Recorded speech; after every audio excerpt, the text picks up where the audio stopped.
सोचो अगर मैं तुमसे कहता हूँ, एक ऐसी भी जगह है जहाँ रात में आसमान में अजीब सी चीज़ें चमकने लगती है। घर के पालतू जानवर अचानक से गायब हो जाते हैं। जंगल में कुछ ऐसी चीज़ें दिखती है जिन पर यकीन कर पाना बिल्कुल ही मुश्किल। आज हम बात करने वाले हैं स्किन वॉकर रेंज के बारे में। कहानी स्टार्ट होती है एक फैमिली से जो ऊटा में एक रेंज खरीदती है। जैसे ही वो वहाँ शिफ्ट होती है, उनके साथ अजीब अजीब चीज़ें होने लगती हैं। कभी कभी उनके घर के पालतू जानवर अचानक से गायब हो जाते थे। कभी उन्हें जंगल के बीचों बीच अजीब से क्रीचर्स दिखने लगते और रात में आसमान में चमकती कुछ रोशनियां नजर आने लगती। ये बात धीरे धीरे एक न्यूज़ बन जाती है। ये बात सुनकर एक बिलियनर जिसको पैरानॉर्मल चीज़ों में इंटरेस्ट था, उसकी नज़र इसी स्टोरी पर आती है। वो इसे इग्नोर करने की गलती बिल्कुल नहीं करता। उसने पूरा रेंज खरीद लिया और वहाँ पर साइंटिस्ट की पूरी टीम बैठा थी, सिर्फ ये जानने के लिए कि आखिरकार वहाँ चल क्या रहा है। और 10 साल बाद पता चलता है कि ये चीज़ें कोई इमेजिनेशन नहीं बल्कि सच थी। उता के नॉर्थ ईस्ट कॉर्नर में लगभग 500 एकड़ का डिजर्ट एरिया है जहाँ ये स्किन वॉकर रेंज बना हुआ है। ये रेंज 1800 के बाद और 1900 के स्टार्टिंग में बनाया गया था। लोकल लेजेंड्स की बात माने तो ये ज़मीन पहले से ही कर्स बताई जाती है। नवाजो और उत्तर ट्राइब्स के बीच पुरानी और खतरनाक दुश्मनी थी। उत्तर ट्राइब्स कुछ नेटिव अमेरिकन्स को पकड़कर उन्हें स्लेवरी में बेच देती थी। जब नवाजो लोगों को इस एरिया से भगा दिया गया तो जाने से पहले उन लोगों ने इस ज़मीन को स्किन वॉकर दे दिया।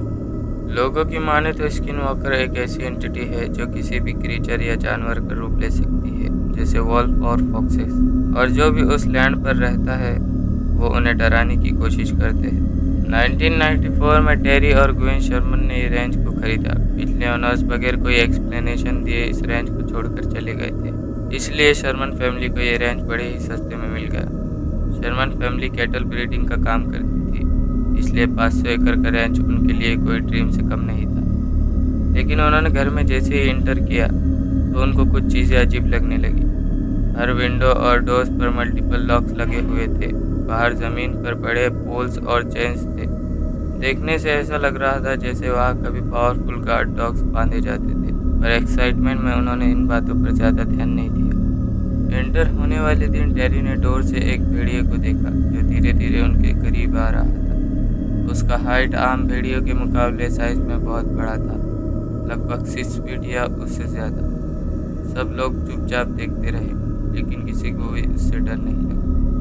पता नहीं क्यों, लेकिन भेड़िया बिल्कुल एक पालतू कुत्ते की तरह बिहेव कर रहा था। हैरी के फादर ने तो उसके सर पर हाथ भी फेरा। फिर अचानक से उसने एक गाय के बछड़े पर हमला कर दिया। हैरी ने भेड़िया को गोली मारी, लेकिन उस पर कोई असर नहीं हुआ। फिर कुछ देर बाद भेड़िया जंगल में वापस चला गया। उसके जाने के थोड़ी ही देर बाद वहाँ पर गंदी सी स्मेल आने लगी, जैसे कोई केमिकल की स्मेल।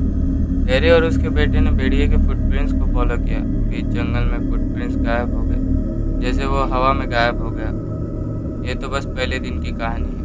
उसके बाद और भी अजीब चीज़ें होने लगी, जैसे ग्वेन की ग्रोसरीज अपने आप उसके बैग में आ जाती। टॉल एक रूम से दूसरे रूम में मिलता। 70 केजी का फेंस टूल ट्री के ऊपर लटकता हुआ मिलता। रात में बाहर बिना चेहरे वाले ह्यूमनॉइड फिगर्स दिखना।